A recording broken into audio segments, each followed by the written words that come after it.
안녕하세요. 저는 자신의 입장은 생각하지도 않고 바라기만 하는 사람에게 제대로 한 방 날려준 30대 직장인입니다. 여러분, 결혼은 일륜지 대사라고들 하죠. 인생에서 큰일이기 때문에 모두 신중에 신중을 기하는 건 당연한 일입니다. 그렇지만 그 신중함이 도를 넘어선 안 되는 거잖아요. 상대방을 밟고서 본인들이 더 위로 올라가려고 했던 사람들에게 전 통쾌한 한 방을 날렸는데요. 아마 저와 비슷한 일을 겪으신 분들이 계실 것 같아 그때 얘기를 한번 들려드리려고 합니다. 저는 저희 집에서 누구보다 사랑받는 외동딸이에요. 어릴 적 엄만 몸이 많이 안 좋으셨고 자식을 더 낳아보시려고 했지만 건강에 좀 위험하실 수 있다는 말에 아빤 더는 자식을 낳고 싶어 하지 않으셨죠. 물론 아빠의 친가에선 아들을 꼭 낳아야 한다고 압박을 주셨지만 아빠는 오히려 그런 말들이 엄마 귀에 들어가지 않도록 단단히 중간에서 막아주셨답니다. 할머니의 모진 시집살이 때문에 아빤 엄마를 절대 친가에 데리고 가지도 않으셨고요. 그러다 원래 전 종종 친가에 갔었는데 한 사건을 계기로 아빤 저조차도 친가의 발걸음을 끊게 했습니다. 그때가 제가 초등학교 들어갔을 때였는데 할머니가 절 앞에 두고 혀를 끌끌 차시며 얘기를 하셨습니다. 에휴, 네가 뭐라도 달고 나왔으면 얼마나 좋았어. 자식도 못 낳는 애 뭐가 좋다고 저러는지. 네 엄마 며느리 둘이도 못하니 면목이 없어서 안 온다니. 하기야 양심 있으면 여기 와서 얼굴 들 일도 없겠다. 어머니, 지금 무슨 소리 하시는 거예요? 지한테 뭔 헛소리를 또 하세요? 아이 헛소리는 무슨, 내가 뭐 못할 말 했나? 지혜 애미한테 한 소리도 아닌데 왜 그렇게 큰 소리야? 말 맞다 나 집안대도 못 이어주는 며느리한테 내가 고운 말이라도 나가야 되겠어? 어머니, 제가 저번에 말씀드렸죠? 다시 한번 저희 가족들한테 그렇게 말하면 저희 볼 생각하지 마시라고요. 가보겠습니다. 다신 저 볼 생각하지 마세요. 아이고, 오냐, 오지 말거라. 나도 내 말 안 듣는 자식 꼴도 보기 싫어. 아빤 그때의 사건 이후로 정말 더 이상 친가에 가지 않으셨습니다. 처음엔 같이 소리를 치셨던 할머니도 시간이 흐르면서 정말 아빠가 한 번도 찾아가지 않자 미안하다며 사과를 하러 오시기도 했어요. 그렇지만 아빤 그 마음을 받아주지 않았습니다. 그러면서 저와 엄마가 절대 친가 식구들과 만나지 않도록 중간에서 정말 열심히 막아주었죠. 그런 아빠에게 엄만 미안한 마음을 가지셨지만 아빠가 항상 엄마에게 하는 말이 있었습니다. 여보, 나한테 가족은 당신하고 지혜야. 누가 뭐래도 우리 가족은 이렇게 세 사람이라고. 누구든지 우리 세 사람한테 나쁘게 대한다면 나 절대 용서 못해. 그렇게 몇 년을 아예 친가하고는 교류도 하지 않고 지내다 아빠 형제들 설득으로 제가 성인이 되었을 무렵부터 명절에만 한 번씩 다녀오게 되었어요. 할머니는 연세가 드셔서 그런지 아니면 정말로 자신의 행동이 잘못됐다고 생각하셔서 그랬는지 모르겠지만 저와 엄마가 다시 친가에 가기 시작하면서부턴 저와 엄마를 존중해 주시고 아껴 주셨어요. 엄만 그런 할머니에게 살뜰하게 잘했습니다. 할머니가 돌아가시기 전까지 제일 많이 할머니 간병을 갔던 사람도 엄마였죠. 할머니는 노후의 치매와 합병증 때문에 돌아가셨는데 기억을 점점 잃어가던 와중에도 마지막까지 기억을 했던 사람이 바로 저희 엄마였어요. 그리고 돌아가시면서 엄마에겐 미안하단 말을 진심으로 전하셨고요. 엄만 할머니의 미안하단 말에 그간의 서름이 다 풀리셨다고 하더라고요. 이런 일들을 직접 두 눈으로 겪다 보니 전 정말 말 한마디로 천냥빚을 갚는다는 말이 실제로 맞는 말이구나 느꼈던 것 같습니다. 아무리 서로 사이가 나빴다고 해도 진심으로 사과하고 용서를 빌면 언젠간 서로 진심이 통하는구나 생각을 했었어요. 그리고 그 용서를 받아주는 것도 중요하다는 걸 알게 되었죠. 그렇게 전 든든한 가족의 울타리가 되어주는 아빠와 그런 아빠를 누구보다 존중하는 엄마 밑에서 사랑을 받으며 자라게 되었고 중견기업에 들어가 열심히 사회생활을 하게 되었어요. 그러던 중 저희 집에 믿지 못할 사건이 벌어진 건 제가 30대 중반이 되었을 때였습니다. 퇴근할 때쯤 갑작스럽게 엄마한테서 전화가 왔어요. 원래는 제가 출근하면 먼저 제가 전화를 할 때까지 전화는 안 하시는데 무슨 일인가 해서 전화를 받게 되었습니다. 그리고선 엄마의 말을 듣고 전 그 자리에서 바로 뛰쳐나갈 수밖에 없었죠. 그건 바로 아빠가 쓰러지셨다는 거였습니다. 지혜야, 어쩜 좋니? 네 아빠가 쓰러져서 지금 병원에 실려가고 있다. 뭐? 아니, 쓰러져? 그게 무슨 소리야, 엄마? 모르겠어. 갑자기 너희 아빠가 친구 만나러 나가셨다가 쓰러지셨대. 엄마 가고 있으니까 너도 얼른 와. 다급한 엄마의 말에 전 회사에 얘기하고선 곧장 바로 병원으로 향했습니다. 아빠는 심근경색으로 쓰러지신 거였고 정말 천만다행으로 빠르게 병원으로 이송이 되어서 수술을 받으실 수 있었어요. 아빠가 수술을 받으시는 동안 저와 엄마는 내내 밖에서 기도를 했습니다. 평생 누구보다 가족을 위해 헌신하던 아빠였는데 이제야 은퇴를 해서 편안하게 노후를 즐길 일만 남았는데 그런 아빠가 혹여나 잘못되시진 않았을까 내내 두려웠습니다. 다행히 수술은 무사히 잘 끝나게 되었어요. 그렇지만 늘 건강하다고 믿었던 분이 병상에 누워 계시는 모습을 보면서 전 너무나 마음이 아팠습니다. 그 후로 엄만 매일같이 아빠 곁에서 간병했고 덕분에 아빠의 상태는 점점 많이 좋아졌습니다. 그렇게 아빠는 퇴원을 하시게 되었는데 퇴원을 하시던 날 집으로 향하는 길에 아빠가 조심스럽게 저한테 얘기를 하신 게 있었어요. 지혜야, 아빠가 이렇게 아프고 나니까 우리 가족들이 있어서 얼마나 다행이라는 생각이 드는지 모르겠다. 엄마랑 지혜 네가 없었으면 아빠 진짜 힘들었을 거다. 그래서 말인데 지혜 너도 이제 네 인생에 네 편이 있어야 하지 않겠어. 에이, 아빠 갑자기 그게 무슨 소리야. 아빠랑 엄마가 있는데 무슨 더 내 편을 만들어. 나더러 결혼하라고? 아이, 언젠 또 내 마음대로 하라며. 그래, 아빠가 그랬었지. 근데 아빠가 이렇게 아프고 나니까 혹여나 엄마랑 아빠가 먼저 지혜 곁을 떠나고 나면 우리 지혜가 혼자 남아서 어떻게 살아갈까 생각하니 도저히 안 되겠더라. 이 아빤 우리 지혜가 좋은 사람 만나 이렇게 엄마가 이 아빠 옆을 지켜주는 것처럼 네 곁을 끝까지 지켜줄 사람 만났으면 좋겠다. 30이 넘어갈 때 동안 부모님께선 단 한 번도 저에게 결혼에 대한 얘기를 꺼내신 적이 없었는데 그때 처음으로 아빠가 저에게 결혼을 언급하신 겁니다. 아빤 다른 것보다 당신들이 이 세상에 없을 때 제가 홀로 남을 걸 걱정하셨어요. 엄마도 건강이 좋으신 편은 아니셨고 거기다 아빠까지 이렇게 아프시니 덜컥 겁이 나신다며 저에게 좋은 짝을 만났으면 좋겠다고 그렇게 얘기를 하시더라고요. 솔직히 전 그때까지만 해도 결혼에 대한 생각은 없었어요. 그냥 이렇게 부모님과 함께 평생 행복하게 잘 지내면 되는데 굳이 결혼을 해야 하나 싶더라고요. 그렇지만 아빠의 간곡한 부탁을 전 그냥 무시할 수가 없었죠. 아빠는 건강을 어느 정도 되찾고 나신 후로부턴 주변에 제 혼사자리를 많이 알아보셨습니다. 선자리가 들어올 때마다 아빠는 저에게 선을 보라며 권하셨고 전 어쩔 수 없이 그 자리에 참석할 때가 많았어요. 그렇게 선자리에 나갈 때마다 진짜 괜찮은 사람들도 많았습니다.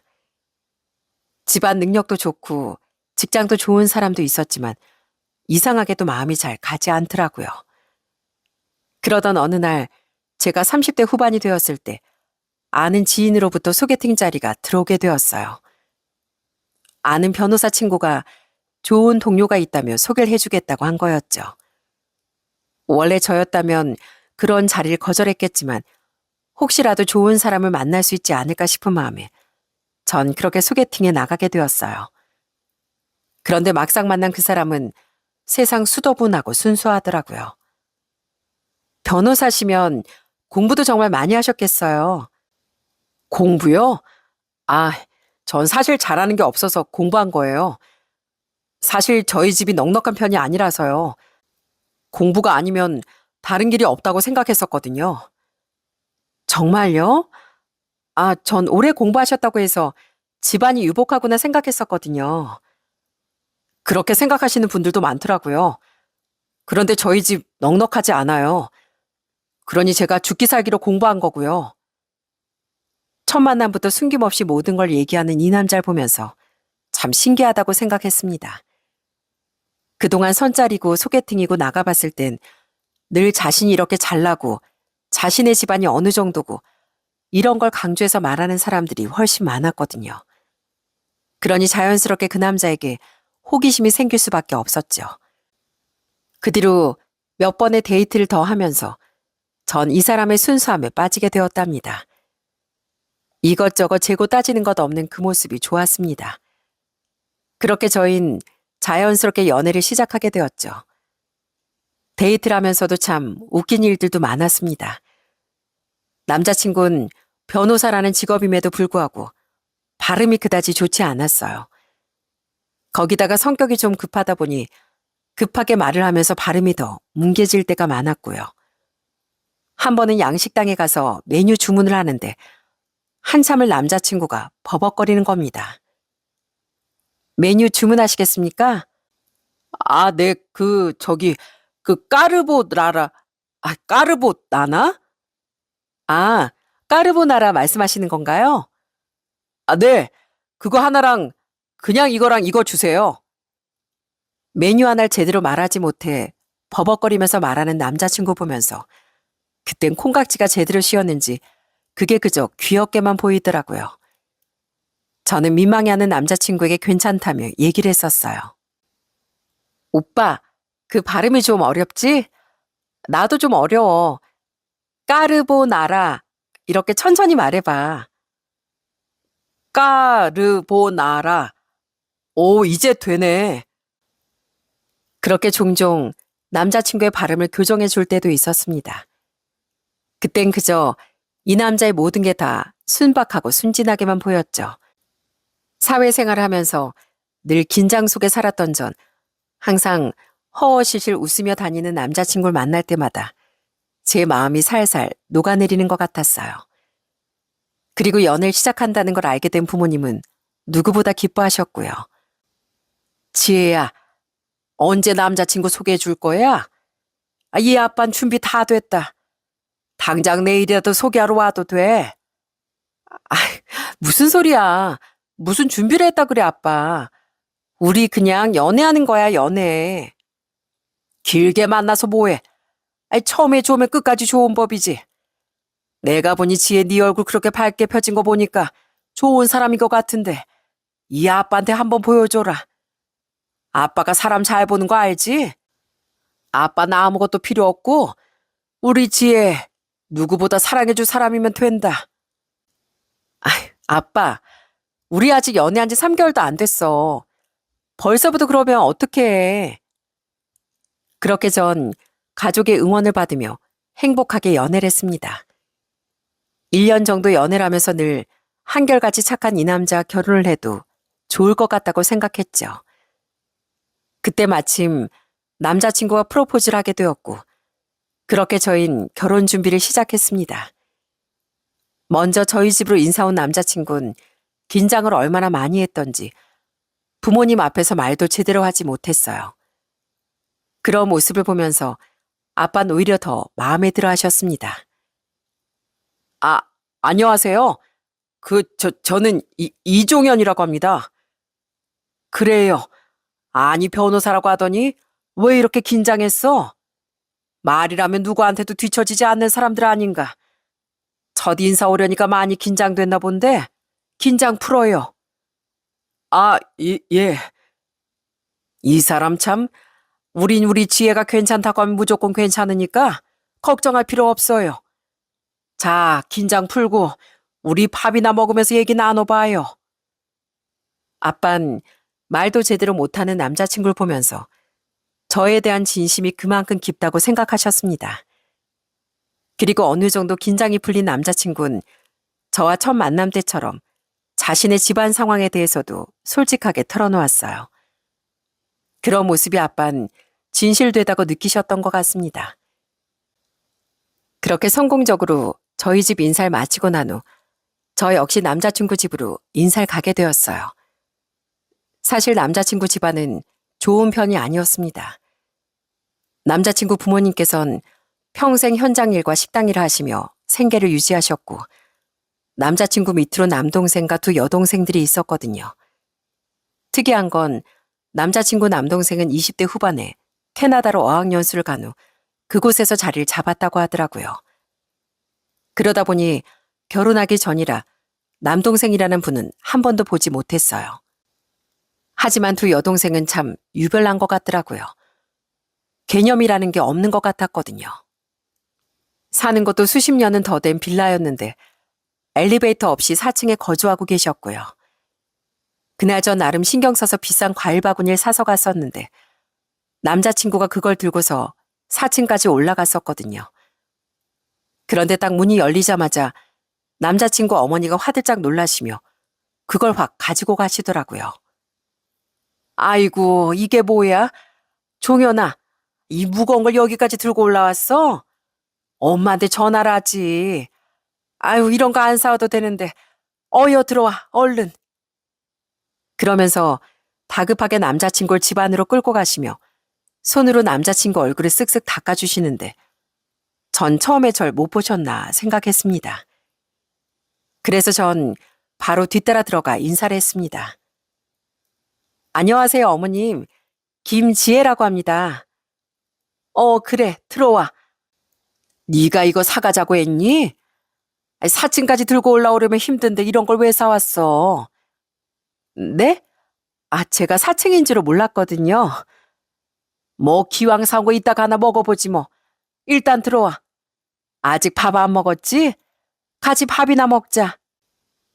첫 만남부터 대뜸 말부터 놓고 얘기하는 남자친구 어머니의 태도에 좀 놀라긴 했지만 그런대로 나름 분위기는 나쁘지 않았습니다. 그런대로 나름 신경을 쓰셨는지 생선도 잔뜩 구우시고 갈비찜도 해놓고 계셨더라고요. 그래, 우리 종현이랑 결혼하겠다고? 결혼 준비 니들끼리 알아서 하겠다고 하던데 그러려고? 네, 결혼 준비는 저희가 스스로 알아서 해보려고 해요. 그래, 요즘 애들은 그런다 하더라고. 보면 알겠지만 우리 집안도 뭐 그닥 여유로운 편도 아니고 니들이 알아서 해준다면 우리야 고맙지 뭐. 그래, 결혼식은 니들이 알아서 준비하고 상견례 언제 할지만 얘기해다오. 그때 봐서 결혼 날짜 정하면 되지 않겠니? 그렇게 내내 별다른 말을 하지 않는 남자친구 부모님을 보면서 결혼 준비가 참 수월하게 잘 되겠구나 생각했습니다. 그 뒤로 상견례를 하던 날 사실 뜻밖의 상황이 벌어지고 말았어요. 사실 상견례 때 보통 가족들이 모여 인사를 하긴 하지만 전 남자친구 여동생들이 아이들을 데리고 올 거라곤 생각도 하지 못했거든요. 아무래도 상견례라고 하면 좀 진지하고 엄숙한 자리이다 보니 보통 그런 걸 염두에 두고 자리에 참석하지 않나요? 그런데 남자친구 여동생들은 각자 아이를 하나씩 안고서 그 자리에 참석을 했더라고요. 심지어 남편도 없이 아이만 덜렁 데리고 와선 애들을 제대로 보지도 않고 나온 밥만 먹는데 정말 정신이 하나도 없었습니다. 그래도 나름 상견례 자리라 룸으로 잡아 조용하게 얘기를 나누려고 했는데 애들이 하도 돌아다니는 통에 제대로 대화도 나누지 못했네요. 끝내 마지막엔 남자친구 부모님께서 미안하단 사과를 하시기도 했습니다. 아유, 죄송합니다. 저희가 그래도 이참에 애들끼리 서로 얼굴을 봐야 하지 않을까 싶어서 자리에 참석하라고 일렀는데 이렇게 자식들까지 다 데리고 올 줄은 몰랐네요. 정말 죄송합니다. 아닙니다. 저희도 이런 부분을 생각하지 못했네요. 당연히 다른 가족들도 다 뵈야죠. 아이들이 올 줄 알았으면 좀 더 넓은 곳으로 알아볼 걸 그랬습니다. 어찌됐건 저희나 사돈댁에서나 애들 결혼에 대해선 다들 동의하고 있고 결혼 준비는 또 아이들끼리 알아서 한다고 하니 걱정하지 않으셔도 될 것 같네요. 예, 그래서 저도 별 걱정은 안 합니다. 애들이 이제 다 컸으니 알아서 잘 하겠죠. 정신이 없긴 했지만 그래도 그날의 상견례는 큰 탈 없이 잘 끝마칠 수 있었어요. 그런데 상견례 이후에 조금씩 찝찝한 일들이 늘어나기 시작했습니다. 상견례가 끝나고서 아빠가 저희 두 사람을 집으로 불렀습니다. 그리고선 저희에게 통장 하나를 주시며 얘기를 하셨어요. 결혼 준비 니들 둘이서 알아서 하겠다고 했다만 그래도 유일한 내 자식이 결혼하는데 그냥 보내는 건 애비로서 도리가 아닌 것 같아서 말이다. 이거 우리 딸 시집갈 때 주기로 했던 건데 이번에 결혼 준비할 때 보태게. 아빠, 이게 뭐야? 아니, 돈이 왜 이렇게 많이 들어있어? 이 아빠가 너 어릴 때부터 모아둔 거야. 그래도 시집갈 때 뭐라도 하나 해가야지. 요즘은 또 집값이 한두 푼도 아니고 말이야. 니들 힘으로 하는 것도 좋지만 그래도 도움 받을 수 있으면 받는 게 좋지 않겠니? 대출 받지 말고 신혼집 마련할 때 써라. 아, 그리고 이서방 자네도 집에다 잘 얘기해 두게. 우리가 뭐 양가 똑같이 했으면 좋겠다 싶은 마음에서 그런 건 아니니까 부담 갖지 마시라고. 감사합니다. 감사합니다, 아버님. 정말 저희 잘 살게요, 아버님. 사실 아빤 결혼 준비를 좀 더 제대로 하고 싶어 하셨습니다. 유일한 자식이 저희다 보니 되도록 좋은 웨딩홀에서 제대로 갖춰 절 시집 보내고 싶어 하셨거든요. 그렇지만 예비 시댁이 넉넉한 형편이 아니다 보니까 그것도 다 마음을 접으셨는데 신혼집 하나만큼은 그래도 보탬이 되어주고 싶으시다며 그렇게 저희에게 목돈을 주셨답니다. 그 사실을 예비 시댁에 알리니 예비 시모께선 너무 좋아하시더라고요. 아유, 참 중견기업에서 임원까지 있으셨다고 하더니 역시 여유가 있으시네. 아버님께 감사하다고 전해다오. 아유, 우리 뭐 해주지도 못하는데 어쩌나. 아니에요. 저희 아버지도 뭘 바라셔서 주신 게 아니니까 부담 갖지 않으셨으면 좋겠어요. 다른 결혼 준비는 처음 말씀드린 대로 저희끼리 알아서 준비할게요, 어머님. 그래, 처음에 부모들은 뭐 안 하기로 했는데 이러면 우리 쪽에서도 좀 난감하긴 하지. 어쨌든 앞으로 니들이 알아서 하고 이런 거 우리한테 보고 안 해도 된다. 딸 가진 부모 마음에서 뭐라도 쥐어주고 보내고 싶은 게 맞지, 맞아. 예비 시모의 말이 좀 찝찝하긴 했지만 그땐 그다지 심각하게 생각을 하진 않았습니다. 그런데 그 뒤로 예비 시댁에서 이상한 소리가 나오기 시작했어요. 어느 날 예비 남편과 결혼 준비 얘기를 하면서 밥을 먹고 있는데 뜬금없이 예단 얘기가 나왔습니다. 지혜야, 너 예단은 어떻게 할 생각이야? 엄마가 물어보라는데? 어? 예단? 갑자기 무슨 예단? 우리 그냥 결혼 준비하면 되는 거잖아. 에이, 결혼하면서 예단은 기본 아니야. 나도 그렇게 알고 있는데. 뭐 잘못한 거 아니야? 우리 그때 상견례에서도 우리가 알아서 결혼 준비하고 그러기로 다 약속했잖아. 그래? 아니, 우리 여동생들 결혼할 땐 예단 다 준비해서 시댁에 보냈는데. 아무튼 알았어. 내가 엄마랑 얘기해 볼게. 저는 뜬금없는 예단 소리에 너무나 당황스러웠습니다. 보통 예비 부부가 둘이서만 알아서 결혼 준비한다고 하면 대부분 예단도 생략하지 않나요? 그런데 당연하게 예단 얘기가 나오는 걸 보고서 전 너무나 당황스러웠습니다. 혹시나 제가 모르는 게 있는 건가 싶어서 처음엔 저희 엄마에게 물어보기도 했어요. 그랬더니 엄마도 좀 고민하시더니 저한테 얘기를 해주시더군요. 그래? 사돈댁에서 예단 얘기가 나오셨다고? 그럼 사돈댁에서 뭐 예물이라도 생각하는 게 있는 거 아닌가? 그때 상견례 때 우리가 딱 얘기를 안 해서 그런가 보다. 다음에 가서 한번 제대로 여쭤봐. 나도 주변에 물어보니까 도의적으로 간소하게 한 1200 정도 보내는 경우도 있다고 하던데. 그래? 한번 나도 가서 여쭤봐야 되겠네. 생각해보니까 예물을 주시려고 하시는 것 같기도 해. 저번에 나한테 줄 게 있다고 하셨거든. 어머, 그럼 예물 준비를 하셨나 보다. 그것도 모르고 엄마가 너무 가만히 있었나 보네. 일단은 한번 사돈댁에서 얘기하시는 거 들어봐. 그런 다음에 엄마한테 얘기해줘. 그리고 며칠 뒤 전 예비 시댁에 방문을 하게 되었어요. 그러더니 정말로 예비 시모는 저한테 예물을 주시려고 했더라고요.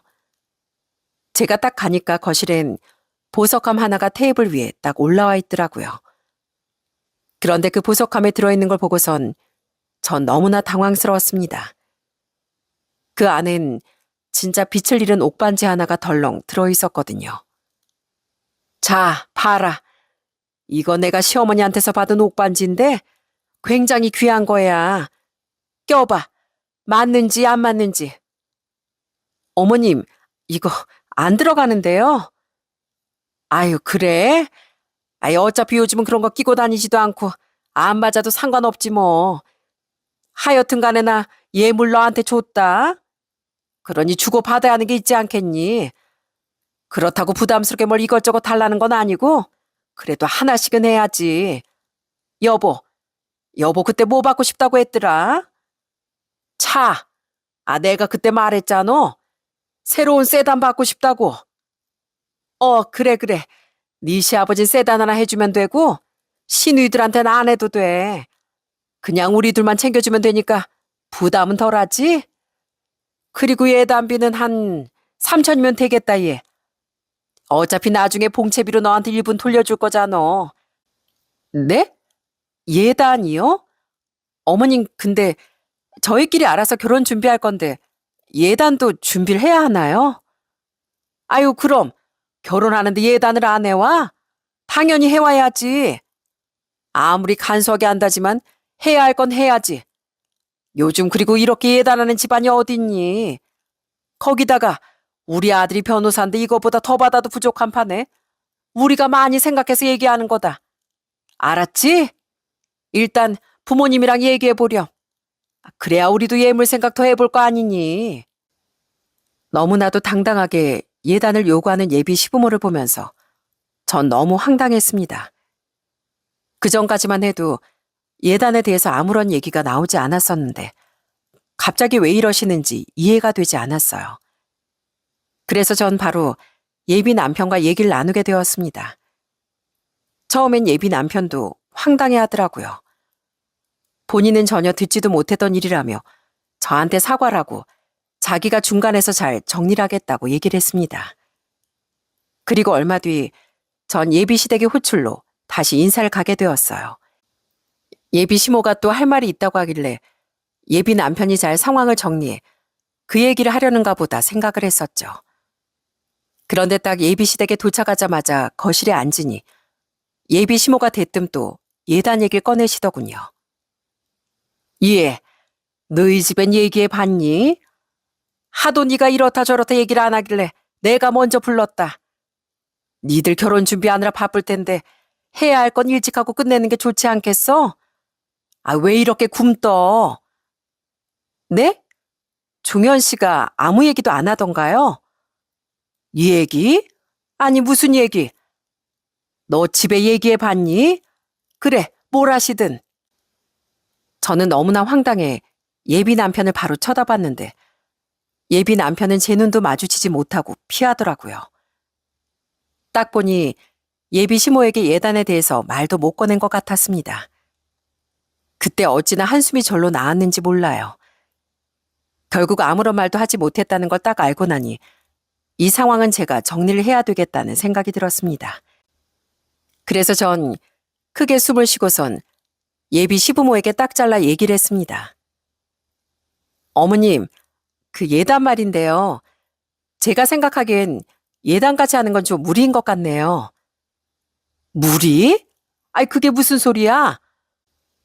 니네 집이 부족한 것도 아니고 신혼집 마련하는데 돈도 그만큼 줬으면 예단 그쯤은 무리 아니지 않니?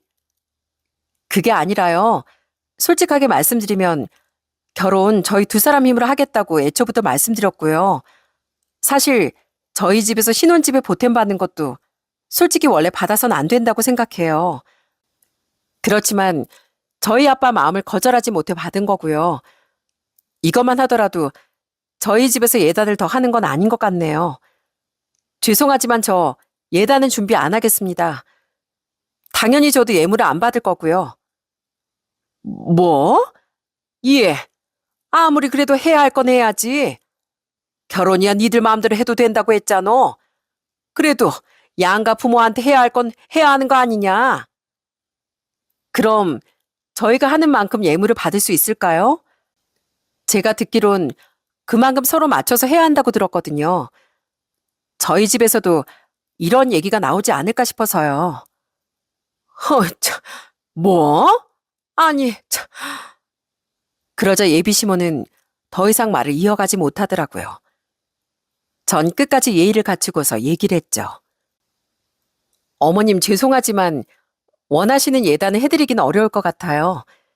대신 제가 그래도 어머님 가방이랑 아버님 양복 정장 한 벌씩은 준비하겠습니다. 이건 예단이 아니라 인사 선물로 받아주시면 감사하겠습니다. 그래. 뭐 알았다. 네가 정 그렇다고 하니 뭐 내가 더 무슨 얘기를 하겠니? 네 뜻은 잘 알았으니까 이만 가보거라. 결국 예단 사건은 이렇게 일단락이 되었어요. 그날 예비 시댁에서 나오고서 예비 남편과 처음으로 다퉜습니다. 애초에 예비 남편이 나서서 잘 정리를 했으면 이렇게 서로 감정 상할 일도 없었을 텐데 결국 이 사단까지 났다는 게 너무나 속상하더라고요. 예비 남편은 저한테 진심으로 미안해하며 얘기를 했습니다. 지혜야, 미안해. 아니, 난 여동생들이 다 그러고서 시집을 가니까 다 그런 줄 알고 엄마도 여동생들 시집 보낼 때 다 예단해서 보냈거든. 없는 살림에도 빠듯하게 예단해서 보내서 그런지 당연히 받아야 하는 건 줄 아셨나 봐. 미안해. 나도 엄마가 그렇게 얘기하니까 그게 맞는가 보다 싶어서 말을 못했던 거고. 진짜 미안해. 아무리 그래도 상황이 그랬으면 나한테 미리 얘기를 해줬어야지. 내가 아까 얼마나 당황스러웠는지 알아? 별 말을 못했다면 나한테 얘기를 해줘야 되는 거 아니야? 괜히 어머님하고 사이만 이상해졌잖아. 괜찮아. 엄마도 잘 몰라서서 그랬잖아. 내가 집에 가서 이번엔 제대로 얘기할게. 그러니까 화 풀어. 그렇게 예비 남편이 제 마음을 달래주려고 했지만 전 심란한 마음을 숨길 수가 없었어요. 주변의 다른 결혼한 친구들에게 물어보니 종종 이런 갈등이 있는 경우가 많다고 하더라고요. 그래도 딱 부러지게 상황을 정리했다고 다들 얘기하길래 전 정말 상황이 잘 정리됐는 줄 알았습니다. 그리고 그 다음날 예비 남편으로부터 뜻밖의 말을 듣게 되었어요. 바로 예비 시모가 저에게 사과하고 싶다며 저녁에 초대를 했다는 거였어요. 지혜야, 엄마가 너한테 미안한가 봐. 저녁에 소고기 구워 먹자시더라. 너도 꼭 데리고 오래. 엄마가 웬만한 일엔 고기 구워 먹자고 안 하시는데 어제 일로 미안하셨나 봐. 저녁에 퇴근하고 같이 가자. 저는 예비 남편의 말을 들으며 정말 예비 시모가 저한테 미안한 마음을 가지고 계시는 줄 알았습니다. 먼저 이렇게 손을 내밀어 주시니 저 역시 마음을 풀어야 되겠다고 생각했었어요. 그렇게 퇴근 후 예비 시댁으로 향하게 되었습니다. 당연히 예비 시댁에 가기 전 백화점에 들러 예비 시모에게 어울릴 스카프와 예비 시부가 좋아하시는 양주를 사들고 갔어요. 그렇게 예비 시댁에 가니 처음엔 예비 시부모가 무척이나 반겨주시더라고요. 훈훈한 분위기 속에 저흰 밥을 먹게 되었죠. 그리고 밥을 먹고 나서 차를 마시는데 갑자기 예비 시모가 결혼 준비 얘기를 꺼내기 시작하더라고요.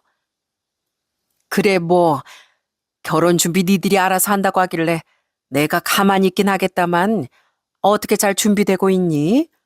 신혼집은 구하고 있는 거야? 네, 저나 남편이나 직장 근처로 구하려고 하다 보니까 아직 구하지 못했는데 내일 한 곳 보고 결정하려고요. 그래, 이래저래 알아보느라 정신이 없긴 하겠네. 내가 그래서 니들이 정신 없을까봐 우리 집 행사나 이런 거 쭉 정리해봤다. 미리 알고 있으면 좋지 않겠니? 어디 있더라. 가만 보자. 내가 종이에다 적어놨는데. 아유, 여기 있네. 자, 이제 앞으로 네가 우리 집안 맏며느리 될 테니까 이 정도 미리 알고 있거라. 그러더니 예비 시모는 저에게 봉투 하나를 내미셨습니다. 전 그게 예비 시모 말대로 집안 행사나 뭐 이런 게 적혀 있는 줄 알았어요. 그런데 그 봉투를 열어보고 안에 적혀 있는 내용을 보고선 정말 경악을 금치 못했습니다. 경악하는 제 표정을 봤는지 못 봤는지 예비 시모는 아무렇지 않게 얘기를 하더라고요. 너도 알다시피 네 시아버지가 대대로 장손이고 우리 아들도 장손인 거 알지? 우리 집안이 종갓집이나 다름없어. 뭐 보기엔 좀 그럴지 모르지만 뼈대는 튼튼한 집안이다. 장손 맏며느리면 이런 거 다 챙겨야 하는 거 네가 모르는 것 같아서 알려주는 거야.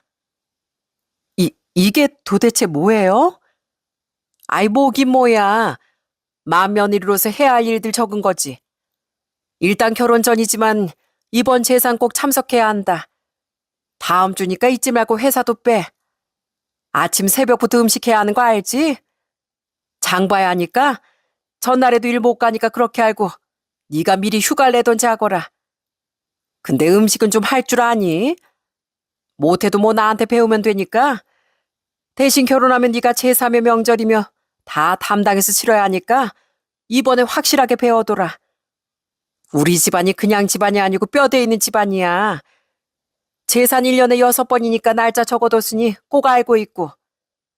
그리고 명절도 네가 다 맡아서 해야 되는 거 알지?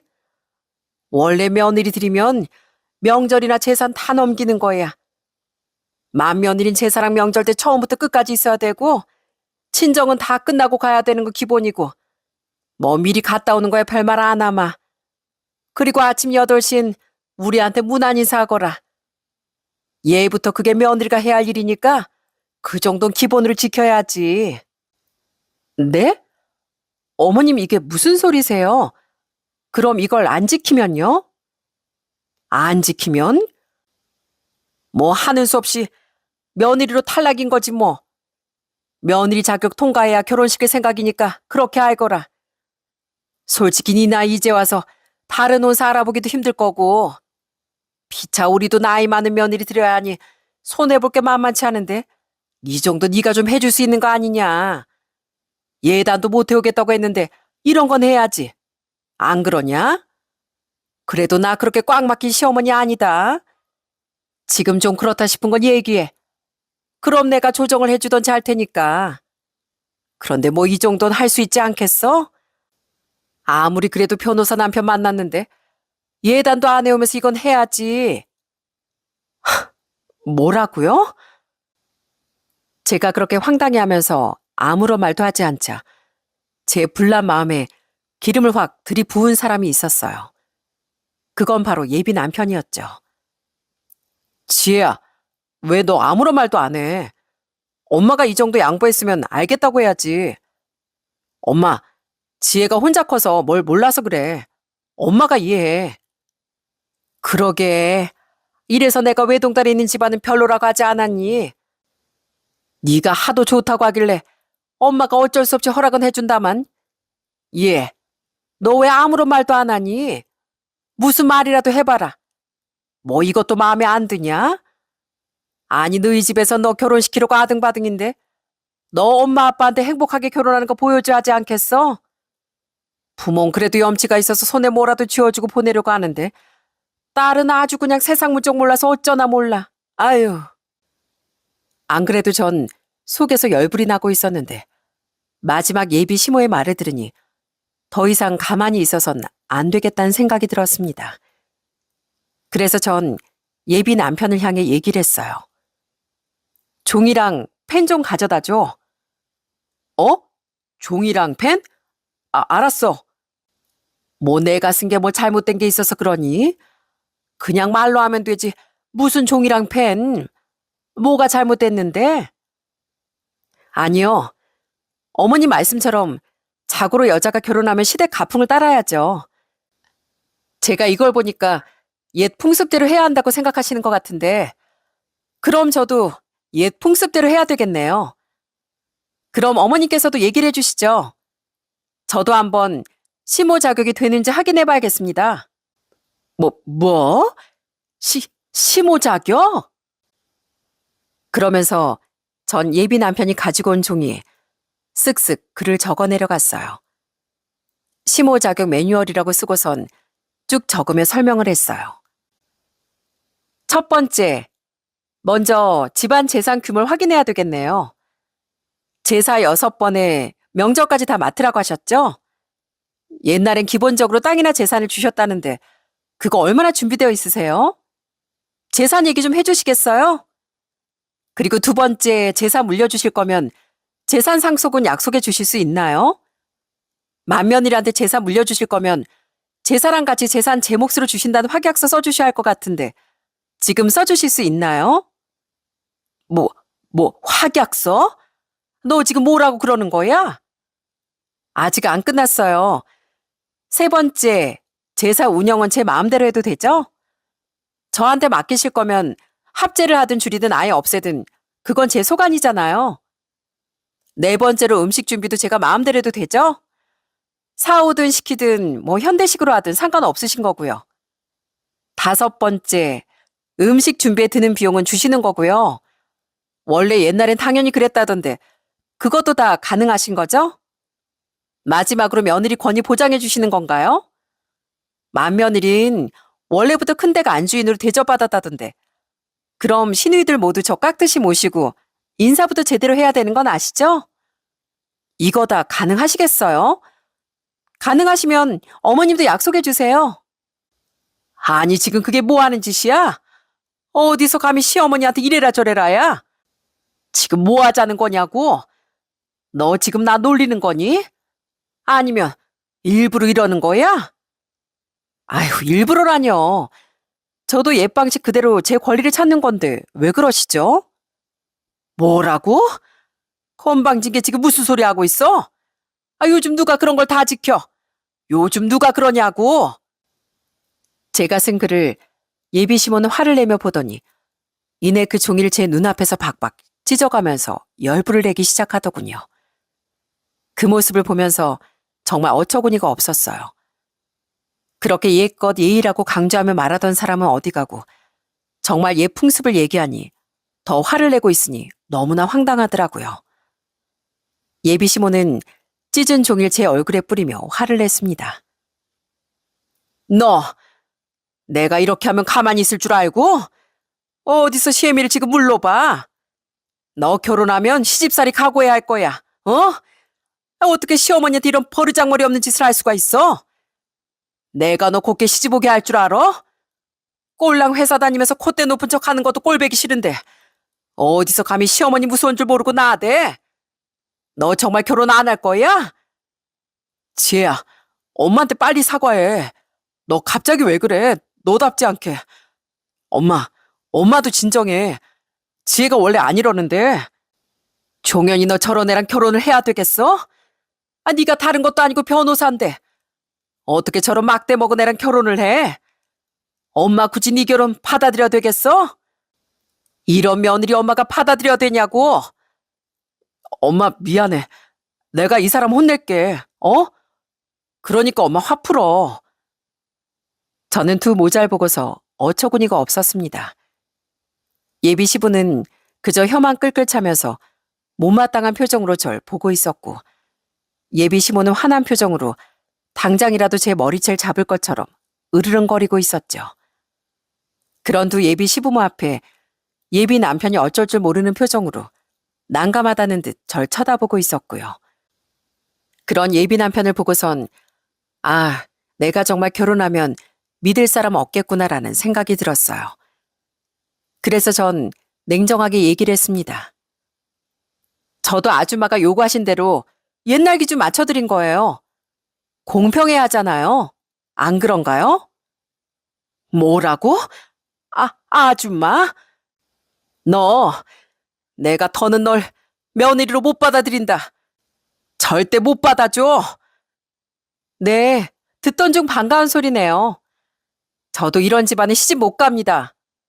이런 격식 없고 기준 없는 집에 제가 어떻게 시집을 가요? 옛날 방식대로 하실 거면 저희 신혼집 시댁에서 해줘야 되는 거 아닌가요? 그리고 변호사면 뭐합니까? 달에 200도 제대로 못 받는데 말도 제대로 못하는 변호사한테 누가 의뢰를 해요? 그게 무슨 말이야? 우리 아들이 무슨 200도 못 받아? 아들이 어떻게 일하는지 모르면서 유센 이보세요, 아줌마. 정신 좀 차리세요. 당신 아들이고 당신 집안 제대로 된 거 하나도 없으니까. 결혼하겠다고 오는 사람 두 손 두 발 다 들고 환영해도 모자라다고요. 근데 내가 보기엔 이 집에 더 이상 며느리로 들어올 사람 없을 것 같네요. 어디 한번 그 매뉴얼 다 지킬 며느리 찾아보시던가. 그리고선 전 예비 시댁에서 나와버렸습니다. 제가 밖으로 나오자 예비 남편은 허겁지겁 절 따라 나오더니 절 붙잡더라고요. 전 저한테 사과를 하려는 줄 알았습니다. 그런데 이 남자 저한테 무슨 말을 했는지 아세요? 지혜야, 너 그렇게 가버리면 어떡해. 우리 엄마랑 아빠 엄청 화나셨어. 얼른 올라가서 사과드리자. 아무리 그래도 네가 그렇게 예의 없는 건 아니야. 어떻게 어른한테 그런 소리를 해? 뭐? 예의 없이? 지금 나더러 예의 없이라고 했어?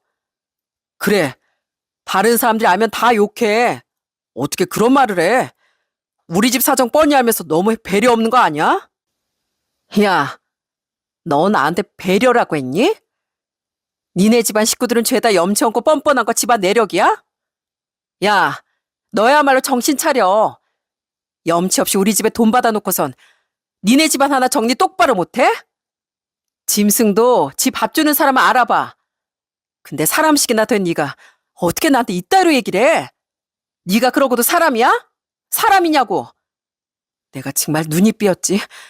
네가 순수한 줄 알아서 좋았는데 그게 아니라 멍청한 거였네. 사리 분별도 못하고 아둔한 너랑 어떻게 내가 결혼하겠니? 야, 나한테 지금 100억을 준다고 해도 너랑은 안 살아. 너 같은 자식이랑은 절대 못 산다고. 알았어? 지혜야, 왜 그래? 전 끝까지 제 팔을 붙잡고 늘어지는 예비 남편의 정강을 뻥 하고 차버렸습니다. 그러자 예비 남편은 바닥에 뒹굴더니 겨우 제 팔을 놓더라고요. 야, 너 다시 한번 내 눈앞에 띄워봐. 내가 아주 네 다리가 아니라 머리 끝부터 발끝까지 아주 가만히 안 둘 거니까. 알았어?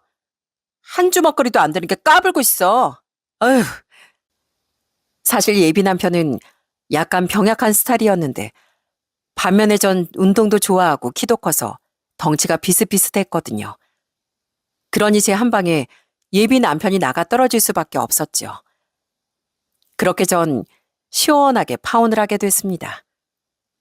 부모님께 모든 사실을 말하니 부모님도 진짜 어처구니 없어 하시더라고요. 순진하게 보였던 예비 남편이 순진한 게 아니라 줏대가 없었던 거였다며 아빠 너무나 황당해 하셨죠. 그 뒤로 예비 남편이고 예비 시모로부터 계속해서 전화가 오긴 했습니다. 그런데 절 설득하려고 하는 말도 진짜 기가 막히더라고요. 예비 시모가 저한테 전화와서 하는 말이 어땠는지 아세요?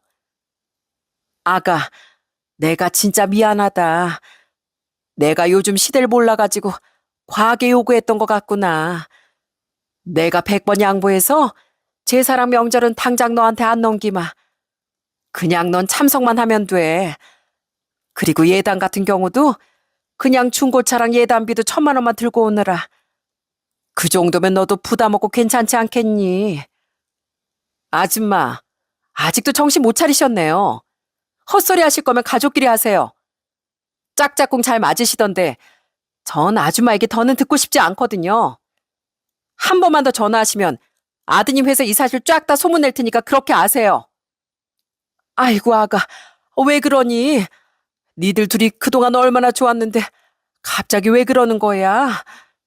내가 잘못했다, 어? 내가 잘못했으니까 우리 다시 시작하자. 다시 시작은 개뿔. 저 2번 말 안 합니다. 아드님 꼴랑 200 받는 것도 못 받게 하시고 싶으시면 계속 이렇게 전화하시던가요. 결국 그 뒤론 예비 시모였던 그 사람에게서 전화가 더 이상 오지 않더라고요.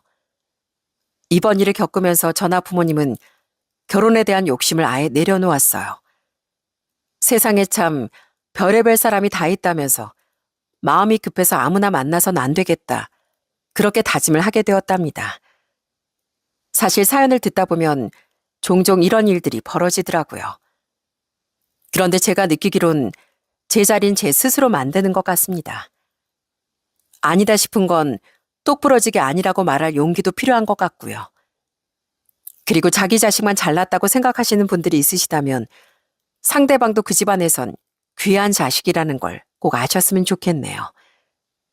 저는 비록 결혼에 대한 마음은 접었지만 사실 이 세상에서 든든한 자기 편이 되어줄 사람을 만날 수 있다고 생각합니다. 저희 부모님처럼요.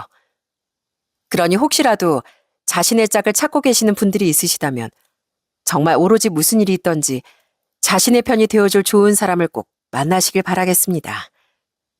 긴 사연 들어주셔서 감사합니다. 전 앞으로 저희 부모님과 행복하게 잘 지내면서 살아보려고요. 여러분들도 모두들 행복하세요.